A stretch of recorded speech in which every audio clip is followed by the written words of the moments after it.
Hello बच्चों, simplifying maths में एक बार फिर से आपका स्वागत है। आज सेट्स के जो बचे हुए पार्ट्स हैं उनको करके आज ख़त्म करते हैं, ठीक है। नेक्स्ट टाइम कुछ और भी स्टार्ट करेंगे। चलो लेट्स गो। तो पहले प्रॉपर और इम्प्रॉपर सेट्स कर लेते हैं। पहले भी थोड़ा बहुत मैंने कराया हुआ है, एक बार फिर से रिफ्रेश हो जाएगा।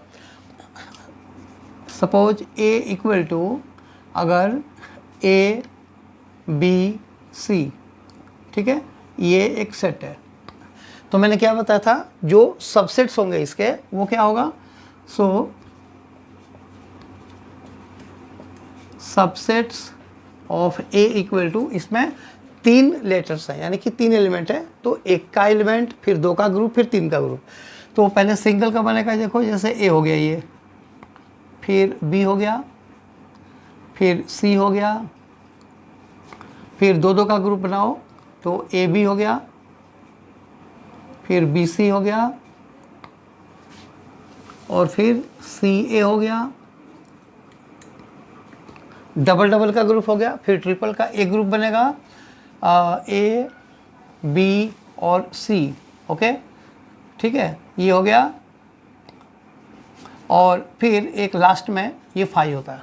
टोटल काउंट करो, 1 2 3 4 5 6 7 और 8। जो 5 है वो नल सेट है, ठीक है, यानी कि कोई भी एलिमेंट इसमें नहीं है। तो ये सबसेट्स ऑफ ए होता है, ओके। अब पावर सेट देखो क्या होता है। पावर सेट ऑफ ए, हम इसको लिखते हैं ऐसे, इक्वल टू पी ऑफ ए। और पी ऑफ ए में देखो ये जो सबसेट्स है ना, ये सारे कर्ली ब्रैकेट में बंद है लेकिन इन सभी सबसेट्स को एक फाइनल यहाँ पे और यहाँ पे जब हम कर्ली ब्रैकेट के अंदर बंद कर देंगे तो वो हो जाएगा power set of A. Set हमेशा कर्ली ब्रैकेट में बंद होता है, तो ये हो जाएगा ऐसे।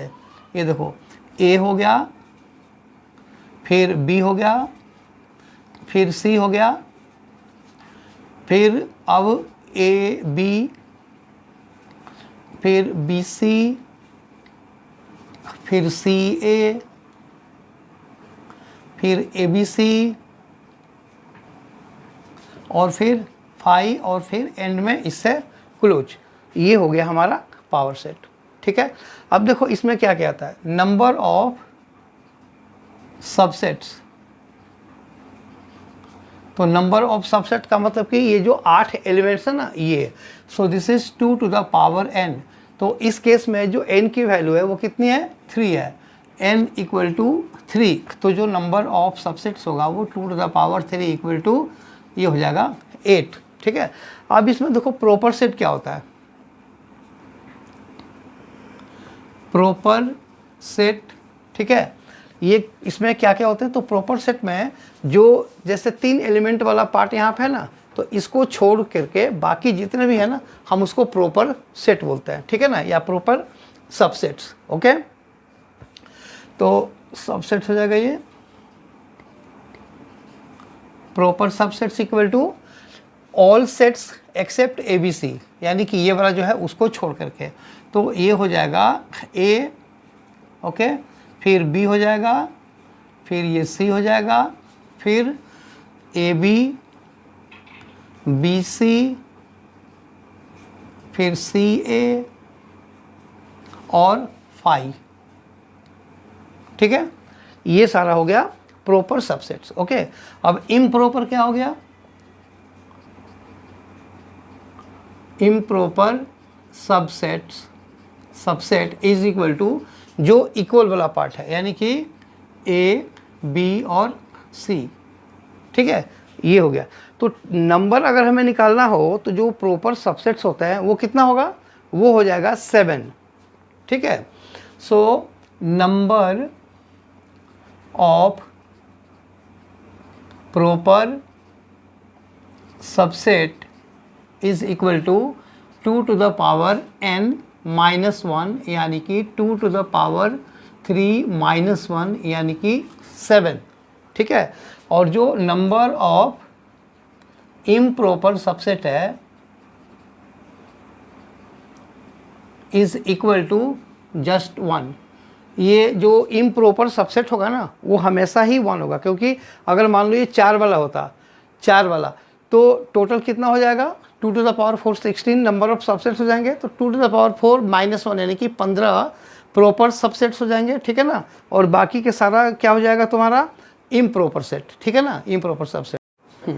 चलो, तो अब एक ये दूसरा क्वेश्चन है जिसमें मैंने 4 एलिमेंट्स दिए हुए हैं। If A equal to 1 2 3 4 find number of proper and improper subsets.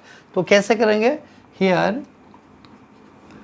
n is equal to 4 यानी कि 4 एलिमेंट्स हैं, देयरफॉर नंबर ऑफ सबसेट्स कितना होगा, is equal to 2 to the power 4 यानी कि 16, ठीक है। अब जब तुम 16 बनाओगे तो उसमें फर्स्ट का ग्रुप होगा तो उसके 4 होंगे, फिर 2 का ग्रुप करोगे तो उसके 6 बन जाएंगे, ठीक है। फिर तुम 3 का बनाओगे, कुछ बनेंगे, फिर 4 का एक ही बनेगा और फिर लास्ट में 5 होगा। तो क्या है इसका मतलब कि जो number of 2 to the power 4 16 आया हुआ है उसमें 1 2 3 4 का तो एक ही ग्रुप होगा ना, तो वो इम्प्रॉपर है, और बाकी उसको हटा करके जितने भी बचे, कितने बचे, 15 बचे, वो सारा का सारा ये 16 है number of proper subset.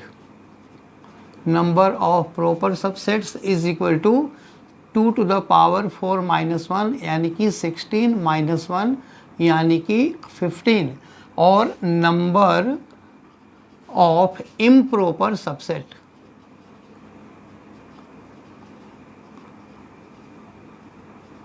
Is equal to just 1। समझ में, ये जो 1 माइनस कर रहा है ना, ये 1 2 3 4 वाला सिंगल जो एलिमेंट है वो है एक ही सेट, तो उसको बस लेकर के वो जो चीज़ होती है वही होती है इम्प्रॉपर सबसेट। तो ये इसका आंसर हो गया, ठीक है, नोट कर लो इसको, फिर दूसरा क्वेश्चन करते हैं। चलो, तो अब इसमें जो बचा हुआ पार्ट है वो है वेन डायग्राम। तो वेन डायग्राम को समझते हैं। देखो,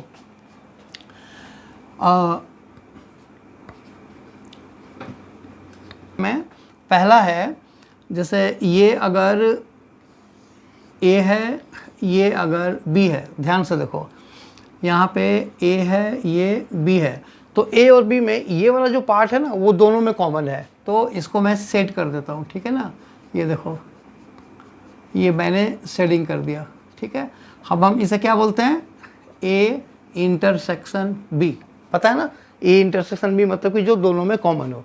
तो ये हो गया फर्स्ट सेकंड, ये देखो A और ये B, ठीक है। तो इसमें ये सारा हम ले लेते हैं, तो ये सारा लेने के बाद देखो ये क्या बनता है, ये पूरा इधर से आ जाएगा, ओके, ये वाला ये सारा हो गया, तो इसे हम बोलेंगे A यूनियन B। ये ध्यान से देखो, ये वाला जो पोर्शन है ना बीच में है, ओके, तो ये सब कुछ मिला करके बन गया, that is A union B। अब इसमें कुछ भी रिपीट नहीं होता, देखो ये वाला जो पार्ट है इसमें भी है, इसमें भी, तो कॉमन वाला पार्ट है, तो ये A यूनियन B होता है। मैं यहाँ से इसका ना फॉर्मूला भी लिख देता हूँ, ठीक है। ये देखो, ये A यूनियन B है। अब देखो A यूनियन B का मतलब क्या होता है, ये पूरा A है, यहाँ पे ये पूरा B है, तो ये हो जाएगा तुम्हारा N, अगर तुम N लगाते हो यहाँ पे, तो N of A union B equal to NA plus N of B minus N of A intersection B। ये क्यों होता है ये समझा देता हूँ। देखो, जो जब हम N ऑफ A लेते हैं तो इसका मतलब ये सब कुछ, फिर प्लस N ऑफ B, तो मतलब ये सब कुछ, ठीक है। तो जब हम इन दोनों को ऐड करते हैं ना तो ये 2 बार आ जाता है, ये पार्ट जो है वो 2 बार आ जाता है, जबकि आना तो एक ही बार चाहिए ना, तो इसलिए एंड में एक बार N of A intersection B इसमें से माइनस कर लेते हैं, ठीक है ना। चलो, तीसरा है, जैसे A डैश हमें लिखना है, अगर मैं ये वाला बनाता हूँ, ठीक है, ये वाला बनाता हूँ, ठीक है, या एक मिनट इसको हटाओ, अभी तो ये वाला हो गया, और यहाँ पे ये यूनिवर्सल सेट हो गया, ठीक है।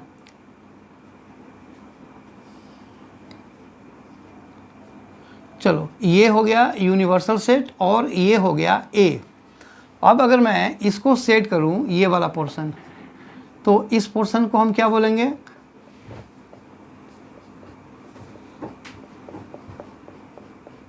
देखो जो मैंने सेट किया है उसमें A का कुछ भी नहीं है, तो हम इसे बोलेंगे A डैश, A डैश।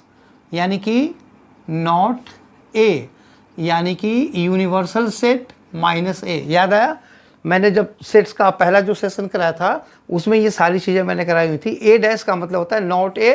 तो देखो ये यूनिवर्सल सेट है, उसमें ये ए है, ए के बाहर जितनी भी चीज़ें हैं उसको मैंने सेट किया हुआ है, यानी कि नॉट ए हो गया ये। तो ये नॉट ए हो गया। ठीक उसी तरह से नॉट बी हो जाएगा, ये बी ले लो तो ये नॉट बी हो जाएगा। ठीक है, चलो एक टर्म इसमें आता है अब ए यूनियन बी डैश, मतलब कि नाइदर ए नॉर बी। ठीक है, देखो उसको कैसे करते हैं, तो पहले इसमें ये यूनिवर्सल सेट बनाओ, फिर इसमें ए बनाओ। ठीक है, ये बी बना दो, ये हो गया तुम्हारा ए, ये हो गया हमारा बी। तो इसको ना अंदर ही लिखते हैं, या चलो ये समझ लो कि ये ए है और ये बी है।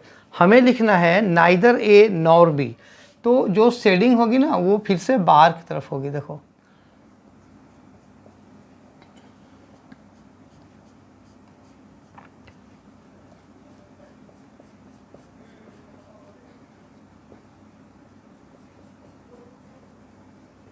देखो इसमें क्या है, इसको क्या बोलेंगे, इसको बोलेंगे A union B whole dash, यानी कि ये ए है ये बी है ना, ए बी, तो ये ए यूनियन बी सारा हो गया। ठीक है ना, तो ए यूनियन बी का जो टोटल आंसर है वो पूरे यूनिवर्सल सेट, ये यूनिवर्सल सेट है उसमें से हटा दिया, तो जो शेडिंग पोर्शन है that represents A union B का डैश, यानी कि not of A union B. यानी कि इसको हम ऐसे भी लिखते हैं, ये देखो ए डैश इंटरसेक्शन बी डैश, और इसको हम पढ़ते क्या है, इसको हम पढ़ते हैं नाइदर ए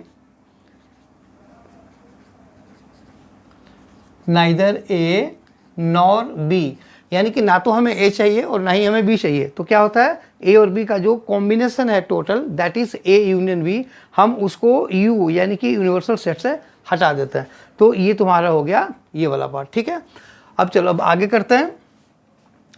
अब है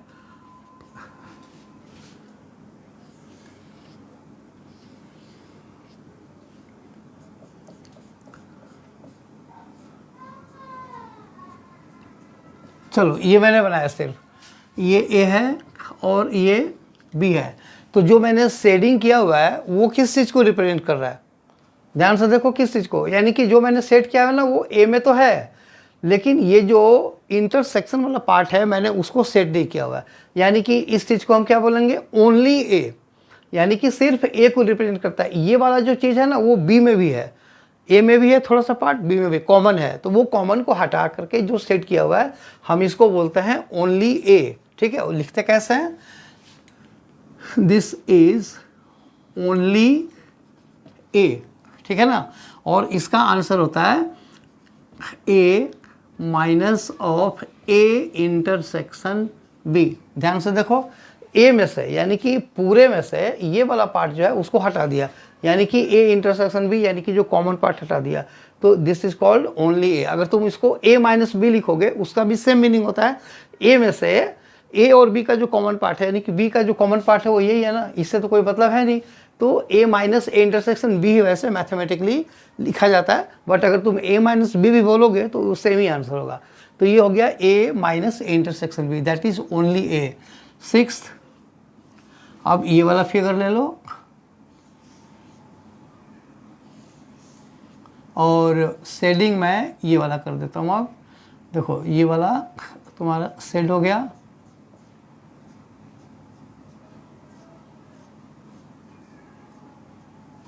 देखो ये ए है और ये बी है।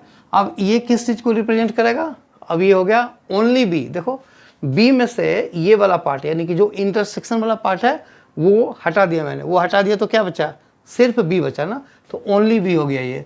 सो दिस इज ओनली बी, और इसका मतलब हो गया बी में से ए इंटरसेक्शन बी को हटा दिया, so this is called A B minus A intersection B. एक टर्म होता है, एक और है, that is symmetric difference of between set A and B. ठीक है, तो इसका जो सिंबल होता है ना वो देखो ऐसे होता है, ए ट्रायंगल बी, और इसका मतलब होता है A minus B union B minus A. ठीक है, अब देखो ए माइनस बी ये वाला पार्ट है, बी माइनस ए ये वाला पार्ट है, देख रहे हो ना, ओनली बी का मतलब बी में से ए इंटरसेक्शन बी, तो यानी कि यही वाला तो पोर्शन माइनस हो रहा है ना। तो जो ये वाला अब जो इसका मतलब हुआ वो क्या हुआ, अगर तुम इसको डायग्राम बनाओगे, ठीक है, तो इनका यूनियन देखो, तो a माइनस बी मतलब कि इधर वाला पोर्शन हो गया ये वाला,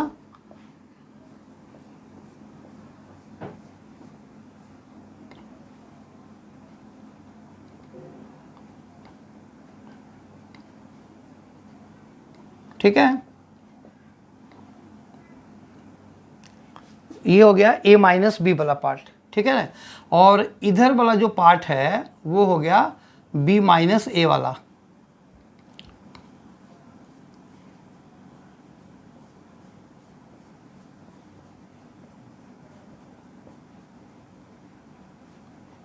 देखो, ठीक है, तो ये वाला जो पोर्शन है ये रिप्रेजेंट करेगा ए ट्रायंगल बी, यानी कि A triangle B which is A minus B union B minus A. बिल्कुल क्लियर है ना।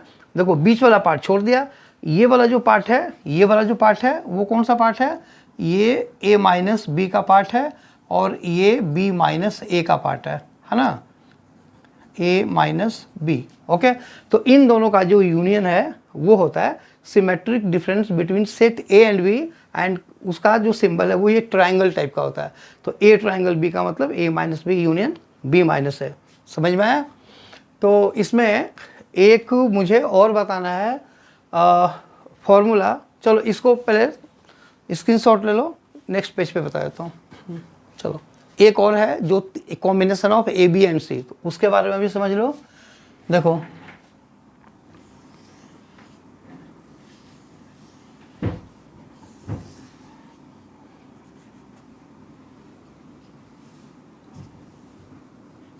ये 3 सेट्स हैं ए बी सी। ठीक है, तो इसमें अगर मैं पूछूं कि A union B union C क्या होगा, तो ये इन सबको अगर तुम ये कर देते हो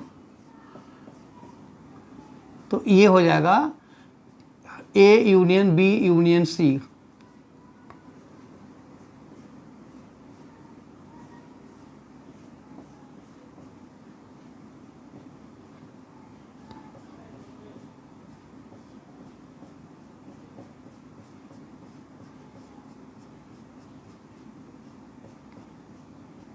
देखो ये क्या है, ये है A union B union C. Okay, एक और भी हमें ढूंढना है A intersection B intersection C. Okay, ये कैसे बनेगा, देखो ए हो गया, बी हो गया, सी हो गया। ओके, तीनों में जो कॉमन है, इंटरसेक्शन क्या होता है, कॉमन होता है, तो जो तीनों में कॉमन है, ये देखो तीनों में कॉमन ये रहा। ठीक है, इसको बोलेंगे A intersection B intersection C.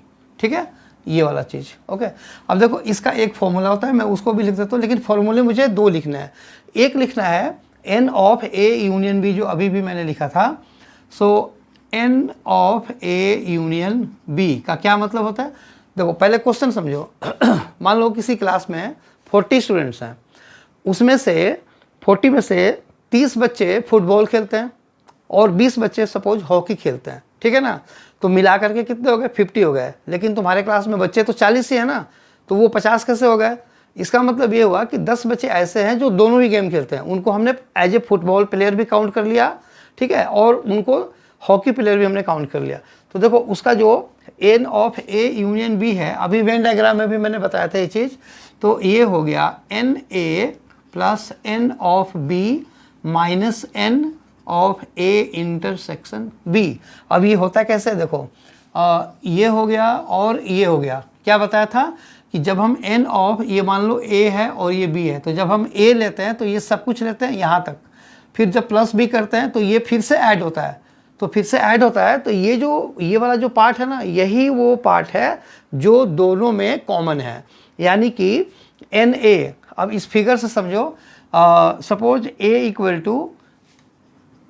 Equal to तुम्हारा ये फुटबॉल प्लेयर हो गया और जो B है वो हॉकी प्लेयर हो गया, ठीक है ना। तो मैंने बोला कि 40 स्टूडेंट हैं, लेकिन 30 बच्चे क्या खेलते हैं, फुटबॉल खेलते हैं, तो और 20 बच्चे हॉकी खेलते हैं। तो तुम किस तरह से लिखोगे कि ये 30 को रिप्रेजेंट करेगा, ये 20 को रिप्रेजेंट करेगा, लेकिन जो टोटल नंबर आना चाहिए वो 40 ही आना चाहिए। तो इसका मतलब है कि 10 लोग कॉमन है, यानी कि जो फुटबॉल भी खेलते हैं और हॉकी भी खेलते हैं, वो 10 सबसे पहले वेन डायग्राम से जब हम सम करते हैं ना, तो सबसे जो छोटा वाला पार्ट है, यानी कि जो कॉमन है, पहले हमें वो लिखना चाहिए। तो यहाँ पर तुम लिखोगे 10, यानी कि ये जो 10 जो बच्चे हैं ना, वो फुटबॉल खेलते हैं और हॉकी भी खेलते हैं। अब जो टोटल फुटबॉलर हैं वो कितने, 30 हैं। तो 30 है, तो जब यहाँ पे 10 हो गया ना, तो यहाँ पे जो बचे हुए 20 हैं उनको तुम यहाँ पे लिख दो, ठीक है। यहाँ पे हो गया। अब देखो A मतलब कि फुटबॉलर, ये देखो 20 और प्लस ये जो 10 है कॉमन वाले, उनको भी हमने जोड़ लिया, तो ये 30 प्लेयर टोटल फुटबॉल के हो गए। यहाँ पे मैंने बोला था कि 20 जो है वो हॉकी प्लेयर है, तो 10 तो यहाँ पे हैं, ये भी तो हॉकी खेलते हैं ना फुटबॉल के साथ साथ, तो इनको तो हमने उस 20 में काउंट किया हुआ है। तो ये जो 10 बच गए वो यहाँ पे हैं। अब इससे तुम फिर से समझो, ये जो 20 जो प्लेयर्स हैं ना, इनको हम बोलेंगे ओनली हॉकी। तो ये वाले जो 20 हैं only hockey, only football, only football, okay. और ये जो 10 प्लेयर हैं ना, ये जो 10 प्लेयर हैं, ये हैं ओनली हॉकी। और ये वाला जो 10 है ना, ये हैं बोथ, ये हैं बोथ। तो इस तरह से अब जब तुम काउंट करोगे तो 20 + 10 + 10 यानी कि 40 बच्चे हो गए तुम्हारी क्लास के, और यही 40 बच्चे हो गए तुम्हारे टोटल जो प्लेयर्स है, ठीक है ना। तो देखो अब इसमें उसको तुम कैसे सेट करोगे, मैंने बोला कि 40 हैं टोटल बच्चे, लेकिन यहाँ पे मैंने दिया कि हॉकी फुटबॉल खेलते हैं कितने, 30, ठीक है। तो यहाँ पे देखो ये किससे आया, 30 + NB यानी कि हॉकी प्लेयर कितने हैं, 20, और माइनस ये जो दोनों खेलते हैं ये 10, समझ में आया। तो कितने हो गए ये, 50 - 10 यानी कि 40। तो क्वेश्चन में आता ये निकालने के लिए कि अगर 30 बच्चे फुटबॉल खेलते हैं, 20 बच्चे हॉकी खेलते हैं, ठीक है ना, और तुम्हारी क्लास में 40 स्टूडेंट हैं, तो कितने बच्चे दोनों ही गेम खेलते हैं, तो वो इस वाले फॉर्मूले से आ जाएगा, ठीक है। तो ये एक फॉर्मूला हो गया, ओके। अब हम फॉर्मूले में इसकी बात करते हैं, N of A union B union C। तो ये मैंने तुम्हें समझाने के लिए दिया था, इसको तुम चाहो तो ले लो, स्क्रीनशॉट ले लो इसका। और अब मैं दूसरा वाला फॉर्मूला लिख रहा हूँ, चलो। तो वो जो तीनों का एक फॉर्मूला है यूनियन वाला, वो भी मैं लिखता हूँ, N of A union B union C, ये होता है N of A + N of B + N of C minus N of A intersection B minus N of B intersection C minus N of C intersection A और plus N of A intersection B intersection C। देखो ये N of A union B union C का formula होता है, ठीक है ना। तो इसमें ऐसे होता है कि NA का मतलब कि देखो ये हो गया, फिर NB, फिर NC। जैसा मैंने 2 वाले में बताया था कि जब हम ऐड करते हैं तो जो कॉमन पार्ट है वो 2 बार हो जाता है, तो उसको एक बार हम माइनस करते हैं ताकि वो रिपीट ना हो। तो वैसे ही ये देखो, ये 2 का A और B वाले के लिए ये वाला रिपीट हो गया था, तो इसको हटा लिया। फिर B और C में B इंटरसेक्शन C 2 बार हो गया था, तो उसको हटा लिया। और फिर वैसे ही A और C में भी एक बार एक्स्ट्रा हो जाता है, तो उसको भी यहाँ पे माइनस करके हटा लिया। तो ऐसा करने से क्या होता है कि ये वाला जो पार्ट है ना, ये वाला, ये जो कॉमन पार्ट है, जो तीनों का कॉमन है, ये बिल्कुल ही हट जाता है जब हम इन तीनों को माइनस करते हैं ना, ये और ये, तो ये वाला पार्ट पूरा का पूरा हट जाता है। तो उसको वापस फिर से लाने के लिए ये देखो plus N of A intersection B intersection C हमने करा हुआ है, ठीक है। तो ये हमारा फॉर्मूला हो गया, ठीक है। अब इसके ऊपर भी हम लोग एक क्वेश्चन कर लेते हैं, ठीक है। लेकिन उससे पहले एक मैं इसी टाइप का एक और तुम्हें फॉर्मूला बताता हूँ। मान लो अगर N of A minus B, ठीक है, और N of B minus A को ऐड करें तो हमारे पास क्या आएगा, क्योंकि ए माइनस बी तुम्हें पता है क्या होता है। देखो ये ए माइनस बी होता है, ये होता है ए माइनस बी, ठीक है। मैं दोबारा से लिख देता हूँ, ए माइनस बी या ओनली ए, ठीक है। चलो ओनली ए, और ये वाला जो पोर्शन है ये वाला एक ही मैं लिख देता हूँ, ये क्या है, ओनली बी, ठीक है। तो n of A minus B और N of B minus A को अगर हम ऐड करेंगे तो क्या आएगा, n of A minus B और plus N of B minus A, इनको करने से क्या आएगा, ये देखो N of A minus B क्या होता है, एन ए और minus N of A intersection B, ये मैं पहले बता चुका हूँ। फिर उसके बाद ये वाला प्लस कर दो, ठीक है, ये वाला। तो ये हो गया एन ऑफ बी और minus N of B intersection A या ए इंटरसेक्शन बी, दोनों सेम होता है। तो यहाँ भी लिखो N of A intersection B. अब ध्यान से सुनो, एन ए अभी जो मैंने फॉर्मूला बताया था, ठीक है, मैं उसको फिर से एक बार यहाँ पे लिख देता हूँ, N of A union B, ताकि तुम्हें यहाँ पे समझ में आए, ठीक है। तो ये होता है N of A plus N of B minus N of A intersection B, okay. ये ऊपर वाला देखते रहना।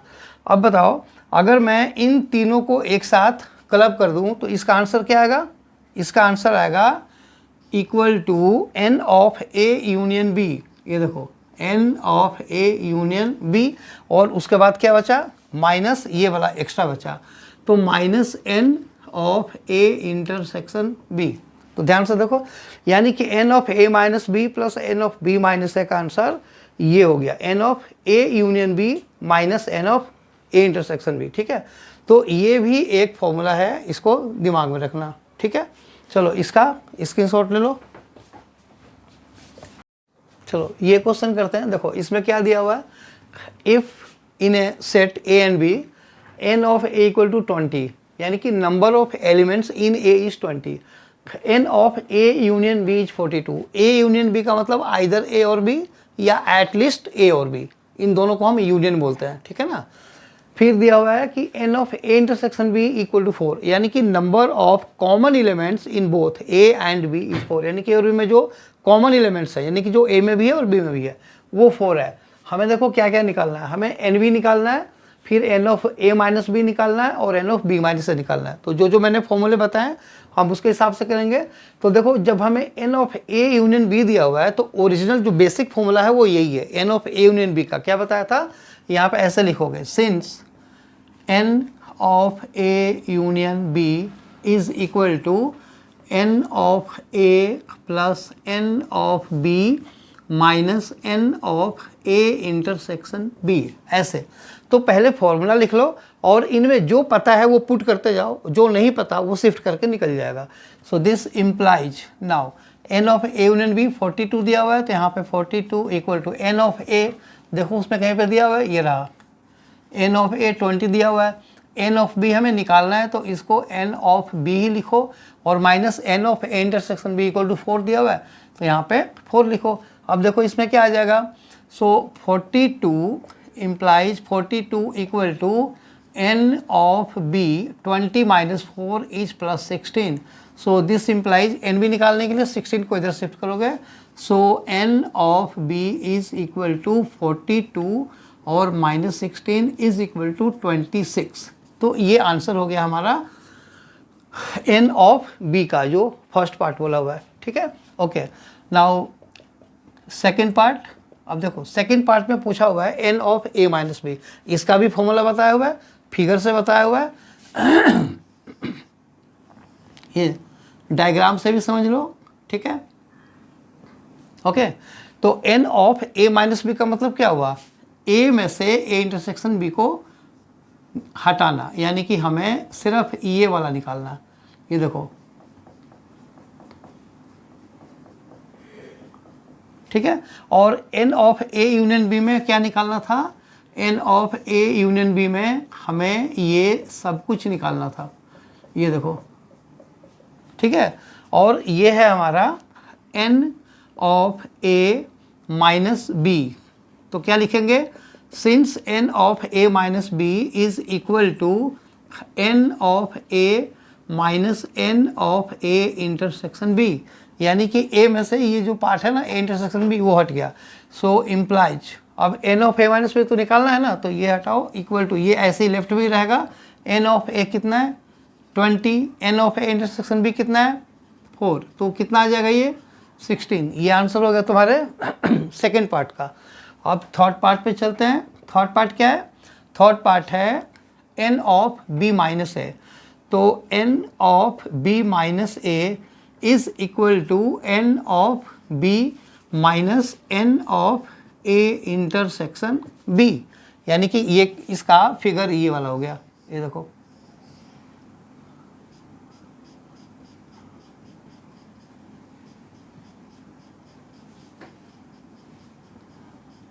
ठीक है। ये हो गया n ऑफ b माइनस है, यानी कि ये a है, a b और ये भी b, तो ये हो गया हमारा b माइनस a, ठीक है। और ये वाला हमारा हो गया a माइनस b, फिगर से भी समझा रहा हूँ साथ में, बढ़िया से समझ में आया, ठीक है। तो अब n ऑफ b, देखो n ऑफ b हमने बाद में निकाला, ये रहा n of b equal to 26, तो ये रखो 26 और माइनस 4 यानी कि 22, तो ये हमारा हो गया। तो ये पूरा तुम्हारा एक, इन सारे फॉर्मूलेज पे कैसे निकालते हैं वो मैंने समझा दिया, ठीक है। इसका स्क्रीनशॉट ले लो, और ये सेट्स जो चैप्टर है वो हमारा आज खत्म हुआ, ठीक है ना। नेक्स्ट टाइम फिर कोई और टॉपिक करेंगे। ये वीडियो अगर पसंद आया हो, सारे क्वेश्चन समझ में आया हो, तो एक बार पूरे वीडियो को लाइक कर देना, चैनल को लाइक कर दो, सब्सक्राइब कर दो, ताकि जो भी मैं वीडियो बनाऊँ वो तुम्हें मिलता रहे। Okay, thank you.